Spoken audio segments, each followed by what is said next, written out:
I'm Fiona, I'm the publisher of Watkins. I'd like to welcome you all to this launch of the new edition of the Book of Celtic Verse and of the Goblin Market Tarot, both by John Matthews. It's a very special event tonight because not only do we have music from Julian Littman of Steel Ice Band, we also have both John Matthews and Caitlin Matthews. Kathleen Matthews, who together are the foremost experts in divination and in all things Celtic, and I'm very proud to publish them both. So without any further ado, let me hand you over to John and Kathleen. Thank you. Thanks very much. Thank you. Thank you, Fiona, and thank you all for coming out on this cold evening and finding your way past the scaffolding and all the rest of it. I'm just trying to get used to being in a room with people who haven't got masks on. It feels weird, doesn't it? Are you all right? You sure? Good, good. That's a hear it. Well, yeah, it's lovely to see you here. As Fiona said, we're basically launching this book, which is a book of Celtic verse, as the title says, and it ranges all the way from the 6th century to the present, and covers a wide range of material from the Celtic countries, England, Ireland, Scotland, and Wales, and Brittany. So we don't leave anyone out, we hope.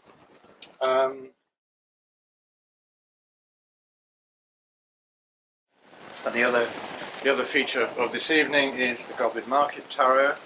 Unfortunately, the artist Charles Newington wasn't able to be with us tonight. He lives rather a long way away and he's not very well at the moment, but he sent his greetings anyway.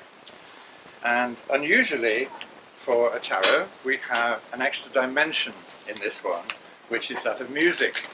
And thanks to the wonderful people at the back there, you're going to hear some of that music live. It's all here on the CD. With that, I will let you introduce the performers. Yeah, just to say something about the origins of the Goblin Market Tarot. It's based on the Goblin Market poem by Christina Rossetti, who was the sister of Dante Gabriele Rossetti, who was a little bit more sort of out there than she was. We all know her from things like In the Bleak Midwinter and from other things that she wrote. But this poem's really captured people's imaginations. It's been really an extraordinary, strong, influential poem in so many ways. And she herself was influenced by William Allingham, who wrote, we think, who wrote the Up the airy mountain, down the rushy glen, we dare not go a-hunting for fear of little men. So thereby lies the theme, because of course in the Goblin Market, it's not like the friendly fairies that grant you wishes. These are a bit frolicsome and frisky, and they might lure you in some very interesting and dangerous ways. So these are not safe fairies. No, that was the main reason I wanted to do this was because there are so many books about fairies, and most of them are referred to as the Fae, which I happen to know they really hate. And I just wanted to get away from the kind of sweet Victorian fairies, the little ones with wings and pixie dust, the Disney version, if you like, and to write something about the real fairies, who are much more serious and much more difficult than those idealized versions that perhaps many of us maybe would be familiar with. I exclude all of you because I'm sure you all know fairies very well. But for the general public, should we say, that more people know about the twinkly fairies, if you like, than they do about the more serious ones. So the idea of doing Goblin Market, first of all, I've always loved the poem, and the second was to, as Kathleen says, to make a slightly more spiky version. And we were very fortunate to have Charles Newington, who has a wonderful sense of humour, as well as being a great artist. And so he produced all these wonderful pictures of fairies and goblins. We had things like the Fairy Queen and the Fairy King and all the usual ones, but we also had some really more dark and slightly sinister fairies in there as well, all of whom are plastered full of wisdom. And there are 2 extra cards in the deck, which are the 2 girls who are in the poem. Lizzie, who is a bit like the more decorous end of Christina Rossetti herself, and then Laura, who's very naughty and goes off with the goblins, and has a bit of trouble as we'll hear. Because the goblins are all about selling their fruit and their wares to us in the market. It's always come by, come by. And so Lizzie gives in and buys, and is then unable to get back out of Fairyland, and a lot Laura. happens. Laura, Yes. always get them mixed up. Anyway, whichever one it was. And the other one stays and waits around for her for a long time, and as a very noble sister, waiting to so she can get her sister back, which she does in the end. So we have a new unique fusion here of cards which depict the story and of music that depicts the story as well. And so, if you want to say anything more? No, go Oh, ahead you're and good. introduce. So we'd We want love hear to it now. introduce Julian Littman, who's guitarist and singer in the legendary folk rock band Steel Eyes Band, who's also an actor of stage, screen and TV, appearing as Brother One in Madonna's Evita, and also in Holby City and a variety of all sorts of other things, and We Will Rock You, who's a very fine musician and songwriter, and of course the composer of the music for Goblin Market Music, which is the CD. And with him is Jane Milligan, who is the daughter of the late great genius Spike Milligan, and she's an actress of stage and screen, who also appeared recently in The Magic Goes Wrong at the Apollo with Mischief Theatre earlier this year. She's one of the lead singers on Goblin Market Music, so without more ado, there you are.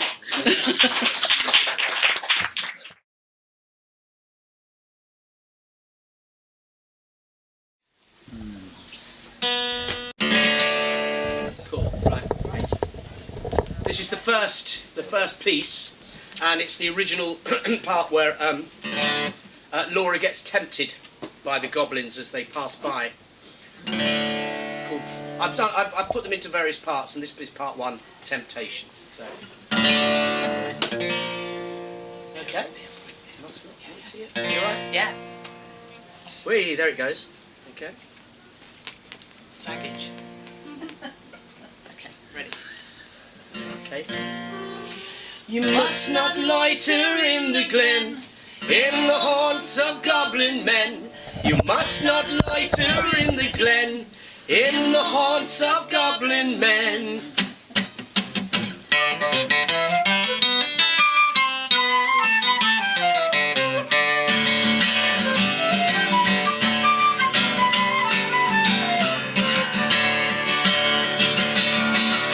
Morning and evening maids heard the goblins cry, come buy our orchard fruits, come buy, come buy. Come buy our orchard fruits, come buy, come buy.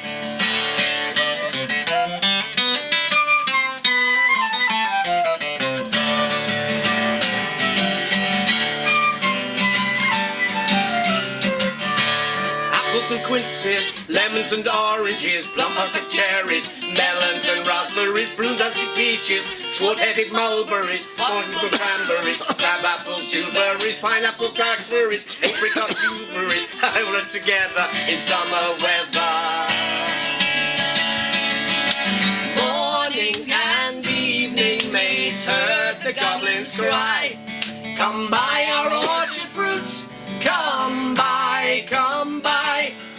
Come buy our orchard fruits, come buy, come buy.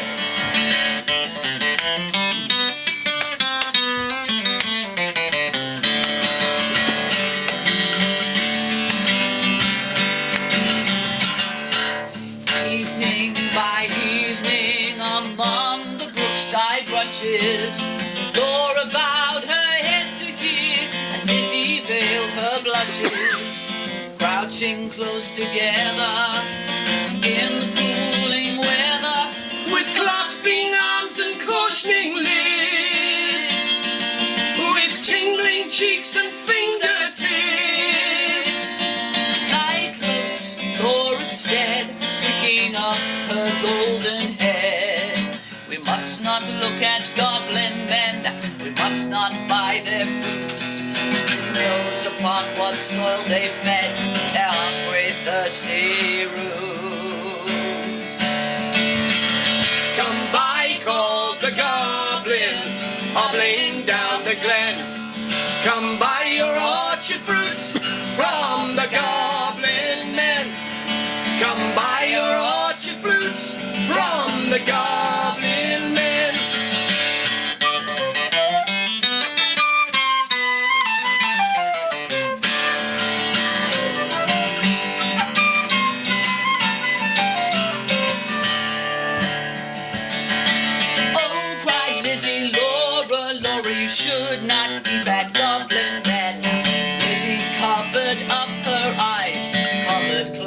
best they should look. Laura reared her glossy head, whispered like a restless brook.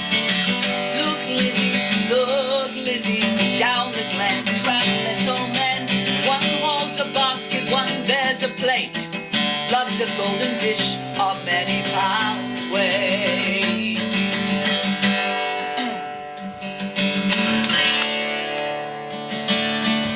No, said Lizzie, no, their offers should not charm us.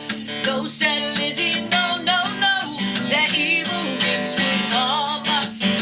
She thrust a dimpled finger in each earshot eyes and ran. Curious Laura chose to linger, wondering at each merchant man. One had a cat's face, one wished a tail. One trapped at a rat's face, one crawled like a snail.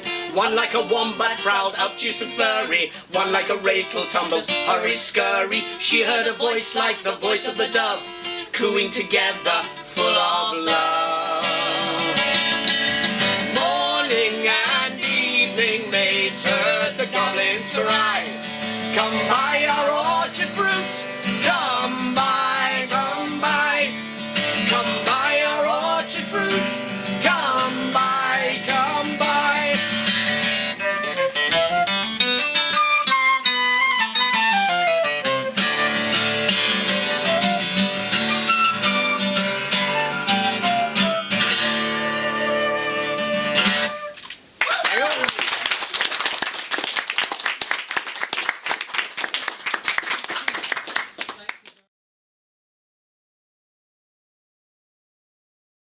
That. I'm very pleased to have, of course, Kathleen here, and also our very good friend Darina Gibb, who herself contributed to this volume, and I've asked her to come and read a couple of her poems as well. So do you want to come and sit in the throne? Thank you, John. Okay.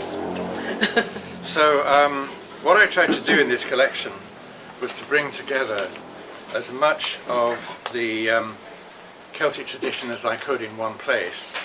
The idea being to find the earliest possible poems and then to go into the present day poems as well. So one of the things, and I divided it into sections as well, so it's different things each time. But in this particular instance, I wanted to start off with a poem from the earlier times that I myself translated. If I can find it, here we are. This is one that's attributed to the Irish magician Finn McCool, and it's the Song of May. May, fair aspected, perfect season, blackbirds sing when the sun glows. The hardy cuckoo calls a welcome to noble summer, ends the bitter storms that strips the trees of the wood. Summer cuts the streams, swift horses seek water, the heather grows tall, the foliage flourishes. The hawthorn sprouts, smooth flows the ocean, summer causing it to sleep, blossom covers the world. The true man sings gladly in the bright day, sings loudly of May, fair aspected season. So that's a poem supposedly composed in the 5th century. And it would seem only reasonable to have some of the modern ones that kind of build on this tradition. So I'd like to ask Darina if you'd read whichever one you prefer first. We'll do the invocation The first. invocation, I think. Okay. Yeah, all right. All right. This is called I Invoke. Thank you very much for putting my poems in there. That's all right. This is called I Invoke. I invoke the love that surmounts the agony of love itself.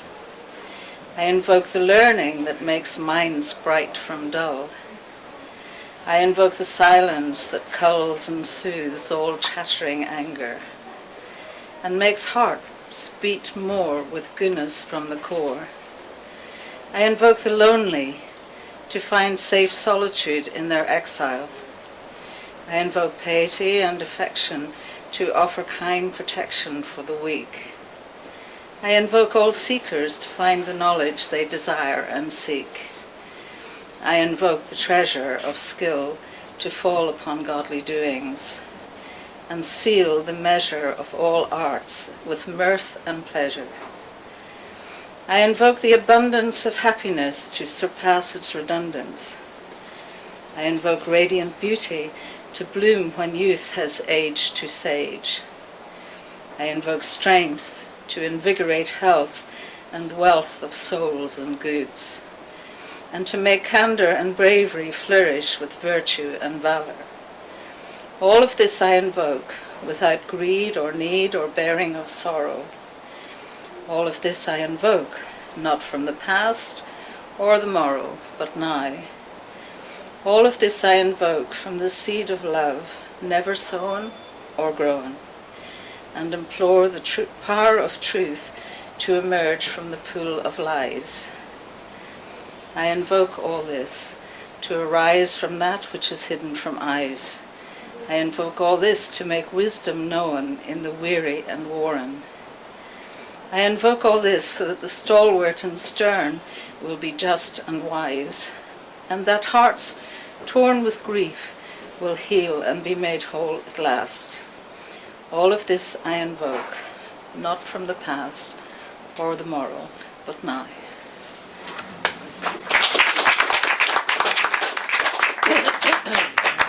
Kathleen, would you like to Sure. take on the next one? Shall I put on it? You know, Steve. So this is the poetic tradition has not died and gone away. It is always with us. And it's especially with us in the storytelling tradition. And this is a poem that I wrote for Robin Williamson, who is one of the greatest performers living. You may all remember him from Incredible String Band. He turned from singing that way to singing with a harp and telling stories in the most extraordinary way. And this is called The Lamp of Story. And the Celtic thing was to praise, for poets to praise their lord, to praise their land, to praise all sorts of things, but I would like to praise poets in this. On the 5 rivers of your begetting I pour blessing and praise, who from the beginning strove with the uncensored light to make sparkle the dark, and on the tongues of the untelling set stories, whose deathlessness is a sword of eternal defence.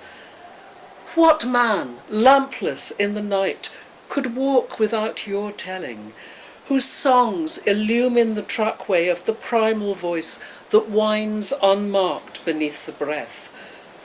So on the winds that blew at your birth I seed praise, that every leaf of your mouth be book and tree, a staff in the hand for all wanderers in the world. For all.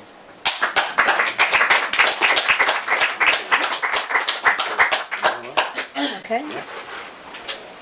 This one's called Eagle of the Night, the owl.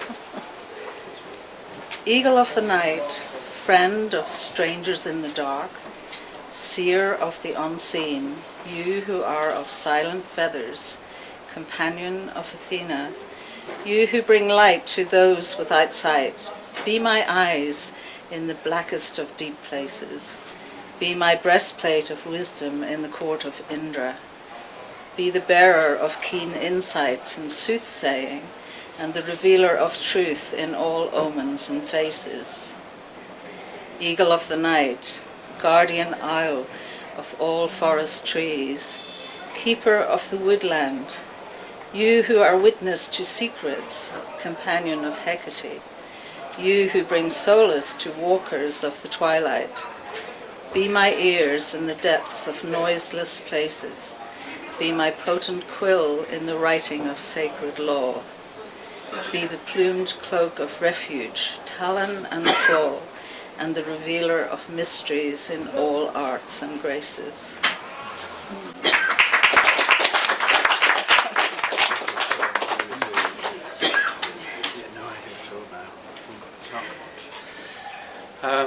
Thank you in a minute. I'd like to read. No, still we are. Sorry. I'd like to read one of my own now, not a translation this time. Many years ago, when I was still beginning, I suppose, as a writer, I discovered the stories of Taliesin and the Mabinogion from the Welsh tradition, and I fell in love with them immediately. And for a long time, still to some extent, I kind of worked with Taliesin as like a medium and like a muse within my consciousness, so that a lot of what I wrote and still write was very much inspired by him, including this poem, which is called Taliesin and the Lake of Vision. In the high places of the land, the song of the poet continues, offering its unequalled orisons to all who listen, beating down on the mirrored lake of dreams. Here the king's poet, Taliesin of the radiant brow, utters a new blessing that all who seek find, that all who find offer the diverse strands of their wisdom, whether found at the cauldron's rim or the inward beating heart of all who seek in turn. The poet's message rings in the soul's cage like a bright bird caught in the shining moment, offers a truth that echoes in the darkest corners, in the higher spires of the blessed land. With him we come to the edge, remembering all he has given. We descend to a place of newly turned earth, where the fires are banked and the cauldron feeds both heart and mind and soul.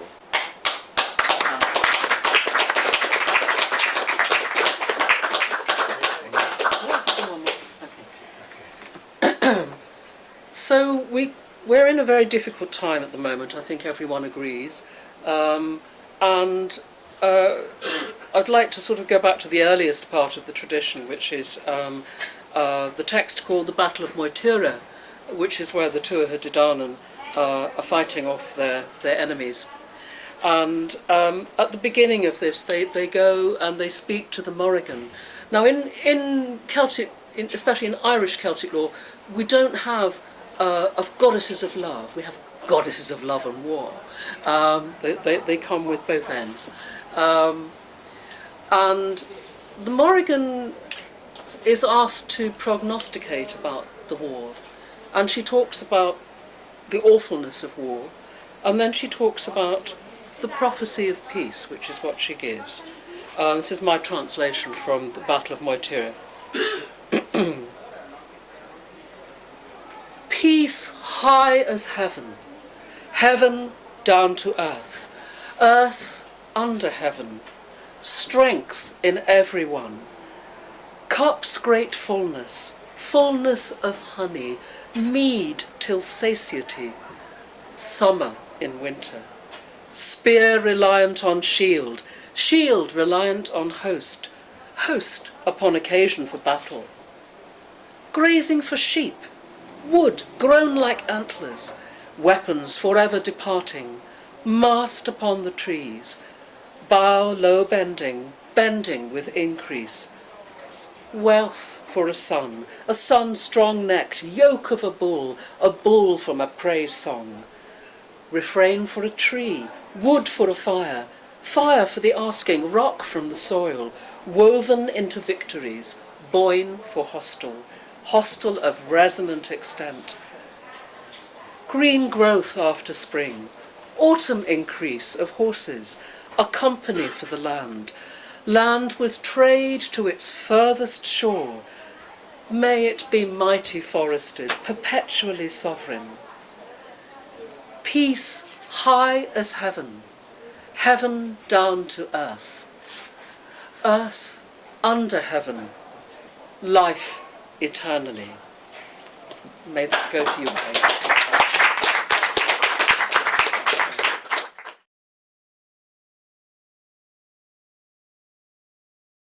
I mean, we have different. I mean, it's nice when two authors combine different ideas, different traditions, and different points of view on tarot, and they found a middle way, and they create something completely different from the original point of view. And I think what we did is that we melted our two brains to create a monster. Oops, I mean a baby. You all heard that, right?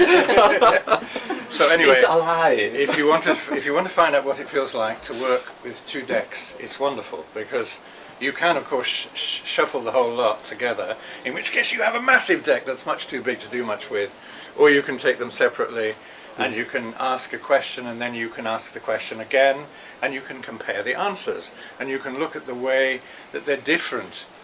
One of the titles that we played with for a long time was the Tarot of Dawn and Twilight, Yeah. which kind of sums it up as well, because it's like at that time in the dawn things look different, don't they? And then they Yeah. look different again at twilight. So it's not about shadow in any sinister kind of way. I have to say this every time because a lot of people just assume. Please, we mean- sir, is it about good and evil? Yes, exactly. Yeah, Sorry, no. exactly. You're the person to Behave say that. yourself. But anyway, so it's not about that. It's just about looking at the same story or the same question and the same answers from two different directions. So once again, if you feel you'd like to try this out, he said, I'm being horribly commercial now, but why not? We're in a bookshop, for goodness sake. We're both here, which doesn't happen very often, so if you want two signatures, there are some copies, and I'm sure they've got some others tucked away somewhere. And it would be fun to play with it. It's absolutely wonderful to play with. When it first came, how incredibly impressed I was at its weight. Because, you know, I kind of think, wow, they're selling tarots by the pound now. It is incredible. But it really is extraordinary to be able to play with tarots. Because a lot of people don't like using tarots upside down.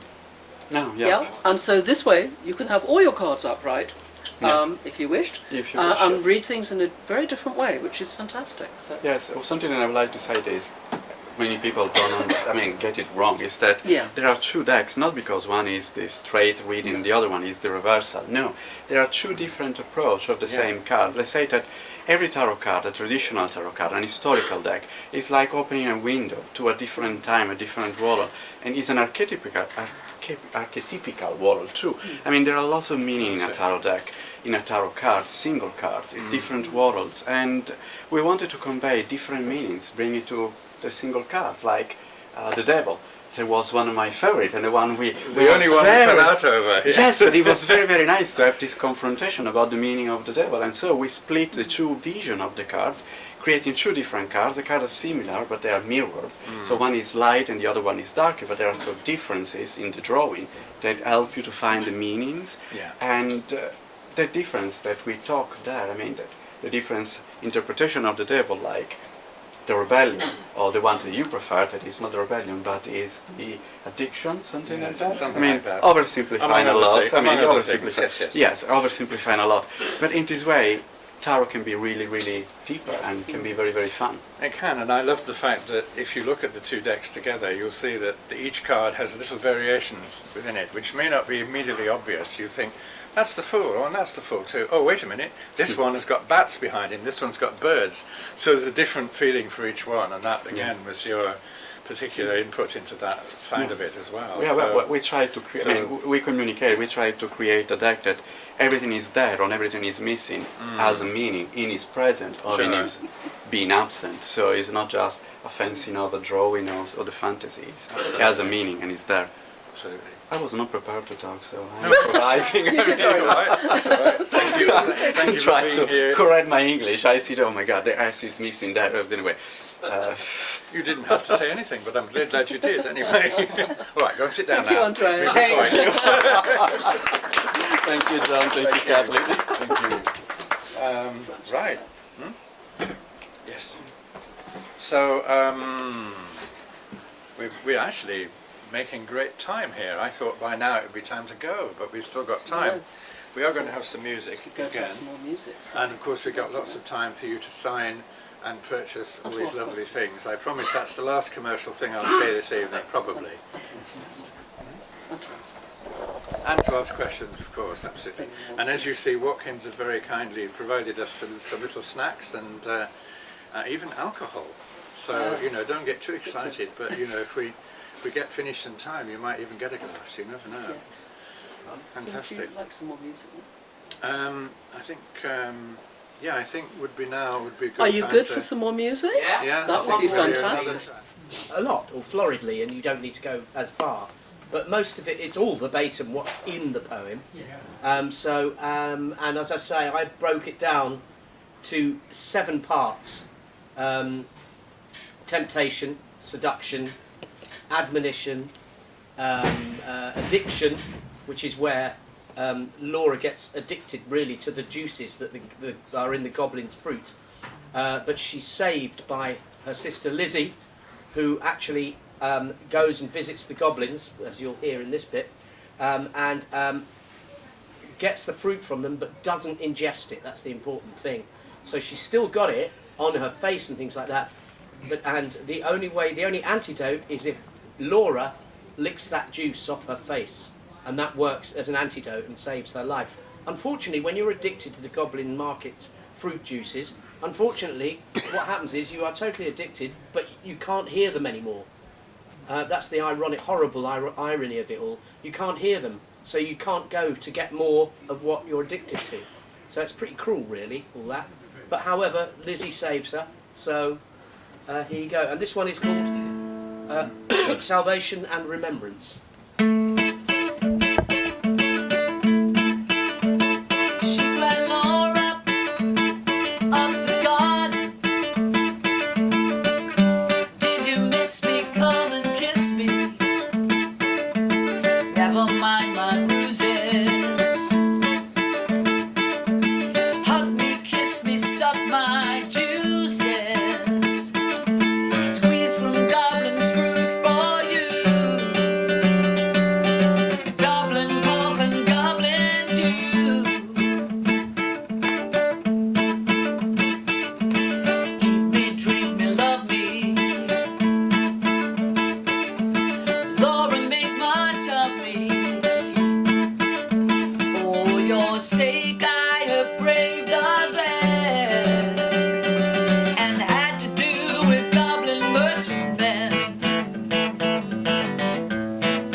Was her anguish past?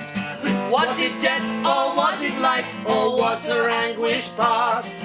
Was it death or was it life? Or was her anguish past?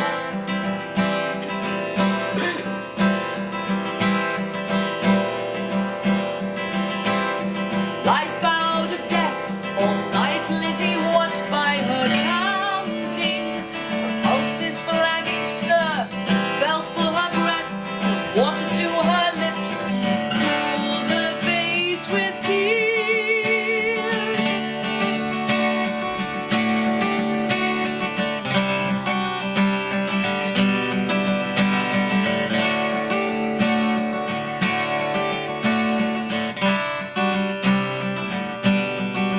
When the new day lilies opened up on the stream, Laura awoke as if from a dream. Her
days, weeks, months and years.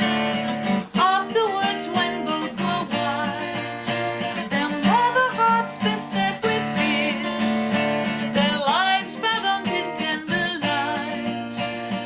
Laura would call the little ones and tell them of her early prime, those present days long gone, of non-returning time.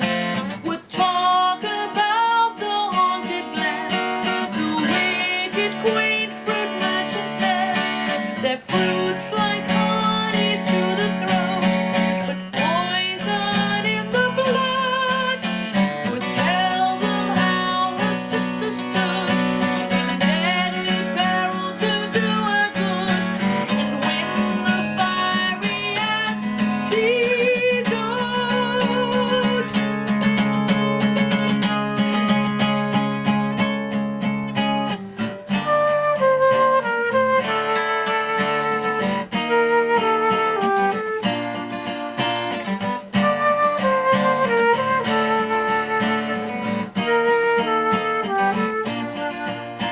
And joining hands to little hands would bid them cling together.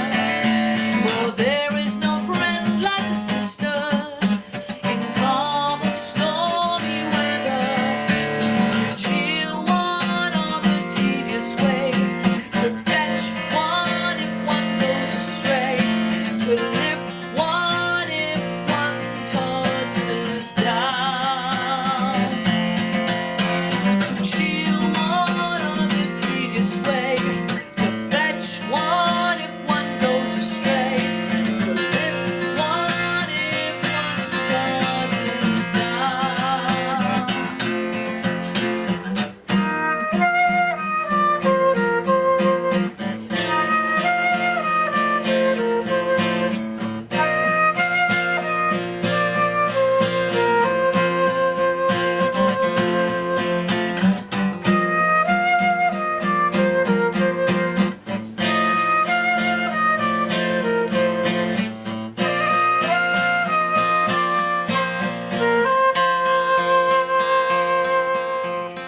You must not loiter in the glen, in the haunts of goblin men. You must not loiter in the glen, in the haunts of goblin men.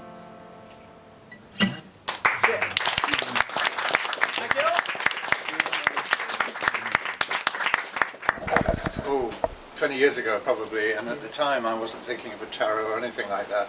I was just thinking what a great poem, and one of these days maybe we'll turn this into something more adventurous even than this, if all goes well, perhaps, you know, like a show on the road or something with it. We'll see. Which I think is happening, is it not? Somehow, some way, we'll fix it. I mean, we're going to do it. Yeah. We're doing it at Glastonbury this Yes. year. Of course you are, So, yes. We're doing it in this words and poetry stage. Fantastic. Yeah, it's similar to this, but we'll have added fiddle. Jessie, Yes. who wrote one of them, will have fiddle as well, so it'll be the three of us. So Be that should be great. cool.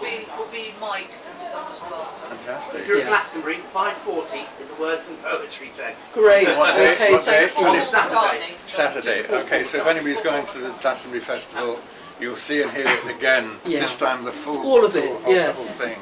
Yeah. So, has anyone got any questions at this point? Well, anything they'd like to ask? Yes, anything you'd like to ask, within reason. Julian would like to borrow 5. Speak to me later. Anything? Yes? I just wonder if you're Welsh speaking, given that you translated the Mabinogion. I didn't translate the Mabinogion, only I speak a little, but most of it I did with a dictionary. Was it so beautiful? But I did the go back language? to the original manuscripts and look at them and get the feel of them, certainly. And I also love help from Kathleen, who does speak some Welsh, and so between us we managed, I hope, to capture the spirit of them, because before we did these, really the only things that were available, there are several more now, but before we did these, originally in the book of Taliesin that we wrote back in the 90s, there was only the 18th century very literal translation of Skene Walter Skene, translation, yeah. you know, who basically knew what the words meant, but not what the whole poem meant, you know. So Because the following of the metaphor is the thing, and if you can't follow the metaphor, you've lost the poem. absolutely. You know, it's like the Russian computing machine in the early days that they put in, the spirit is willing and the flesh is weak, and what came out at the other end was the whiskey's not bad, but the meat has gone off.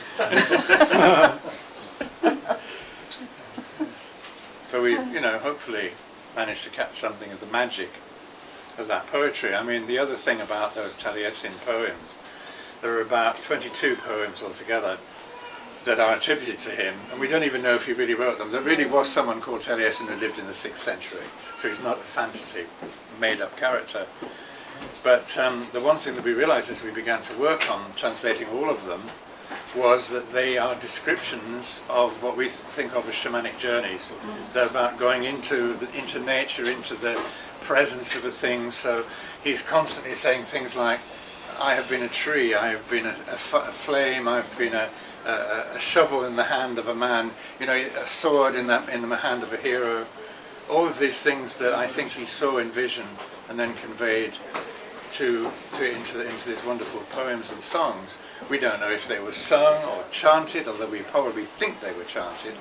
And we also don't even know if he wrote all of them, because you get the feeling that the monks who copied down these or recorded these poems from the very earliest time, you know, they ran things together. They just added little pious comments at the end, and they didn't always know if it was by him or not. But I think when they found something that was a little bit weird and magical, they went, it must be a Taliesin poem. But I think you can always tell because there has that poetic omniscience in it, which is of course the poet's eye and the poet's vision, which I Absolutely. think, you know, lifts it from just being Totally. any old thing. Yeah. Amazon did the Maybe same he was a thing. shapeshifter. Going into Yes. Merlin. Yes. Well, the Merlin poems, of course, are very, very similar to that. And yes, you mentioning Amagen, yeah. Yeah. Well, we know He from was the going Irish to tradition Ireland. that poets went into the houses of darkness. They didn't do the Wordsworth thing of walking about, you know, the fells, creating poetry in the open air. That was considered to be very, very kind of off and strange and very modern when it came along. In Ireland, they went to the houses of darkness, and they were purposely trained in darkness so that they would be able to con their work in the darkness. And we think also now there is evidence from within the poems, because he talks about the hutch of the bards, or this little sort of hut or enclosure, which we think may be the same thing, because we have less information about how poetry was taught, how the art of poetry was taught in early times. We know from the Irish tradition that this was still going on until the 18th century. But in Wales it stopped earlier, so we just don't have that information. But we suspect that there are one or two commentators and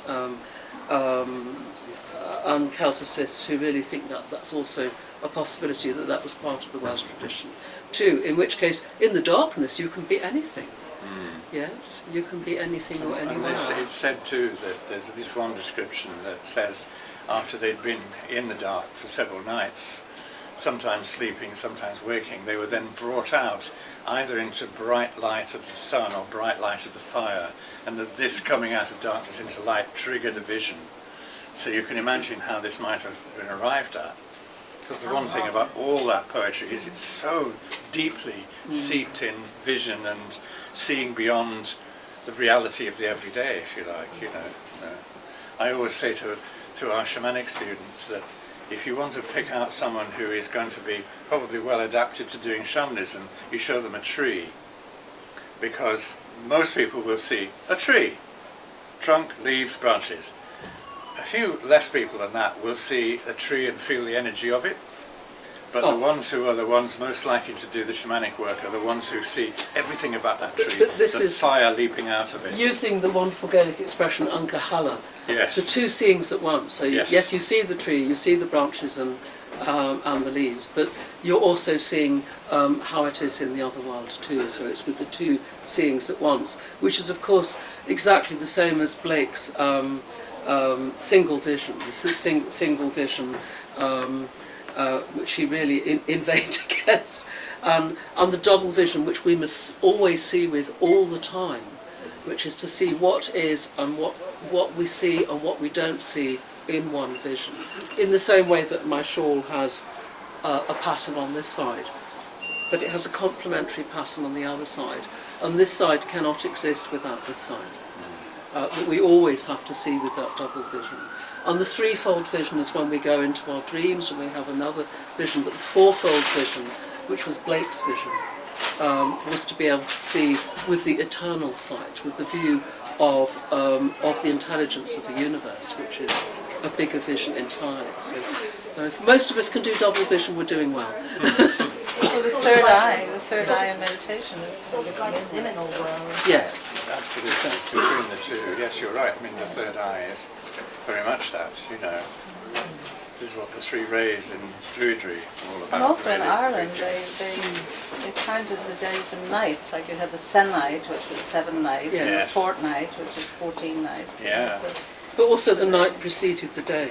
yeah. It was a night and Well, a the other way day, around, rather than yes. we say a day and a night. Yeah. But of course the night always begins the The day, first which shows that night. vision always comes before, Yeah. that other side vision comes first, the nighttime But vision. many creators and artists, and Well, I know you do that. I know. You work mostly at night. I do. I do. No phones. No phones, no children. It's just peace and quiet. Yes, absolutely. Any more questions? Yes, sir. Did you find any references to the latter days of the Roman Empire in the poetry? Yes. Of course, they're in the Mabinogi. Yeah. Maxic Weldig, I believe. Yes. Maxim Gledek, yes. Maxim was Gledek, mentioned. And kind of remote views his way into Yeah. North Wales. That's that wonderful, because he has his vision in a dream, and he dreams. That's right. He dreams Dreams of about Ellen. Wales. He's actually in the Roman Empire, and they say yes, we're waiting you somewhere, and he's shown this woman in the dream, and of course then he has to journey to find her. And when he gets there, he kind of thinks, this will be a walkover. You know, I am this great sort of Roman person, and she'll marry me. And it's like, no, you have to do it by our rules.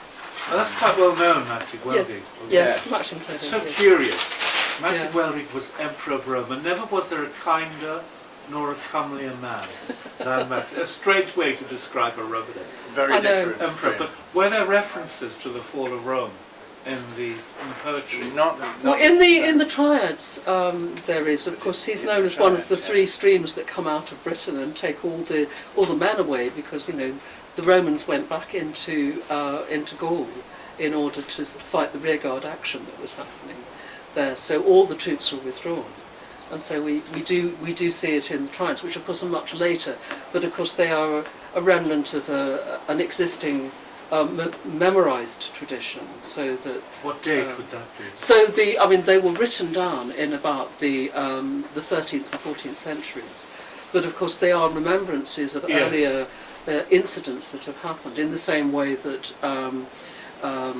there is memory of the three terrible disclosures, which are the sort of the great disclosure of Bran's Head, which was originally buried under the White Mount, which is considered to be either Ludgate Hill or the White Tower of the Tower of London, which of course wouldn't have been there then. It wasn't that wasn't there until William of Normandy's time, but it was used by the Romans.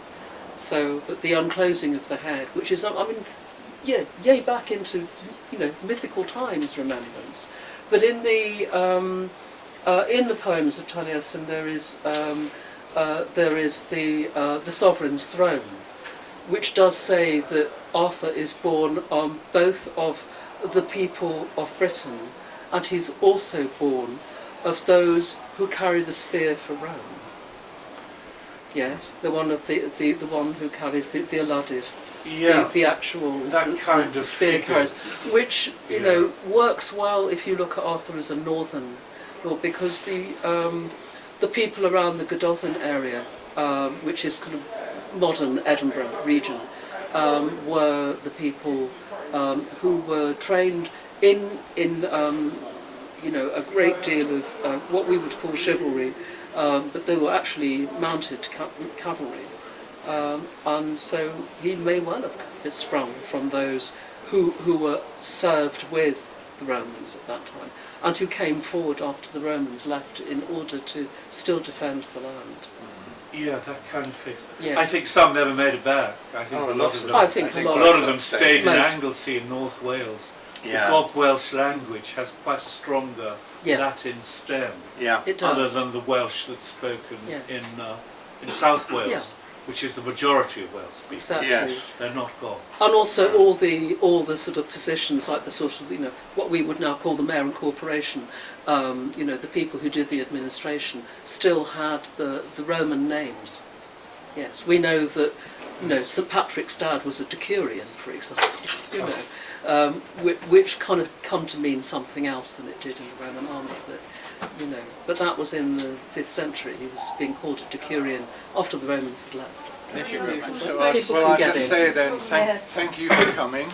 Thank you to Kathleen and Rena for their readings. Thank you for Andrea for being here. And thank you to our wonderful musicians Yay. for singing. Thank you so much.